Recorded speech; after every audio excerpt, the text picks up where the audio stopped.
Hey everyone, thought I'd make a really quick short video on smart cars.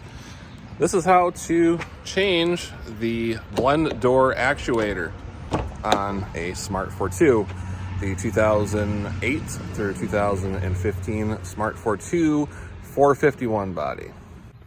So fortunately Smart was very smart, funny, about their positioning of the blend door motor.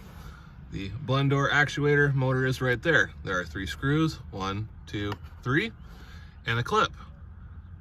Take the 3 screws out and disconnect the power to it and pull it off. When you go to replace the actuator for the hot and cold setting on your Smart 42, this is the part you are going to need. I'm not exactly sure which part number on it is the one that you will use. This is actually a used one that I picked up from my parts car and I will be using on the car.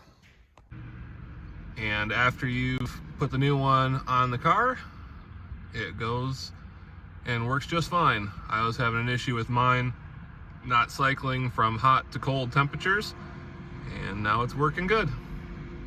Thanks for watching.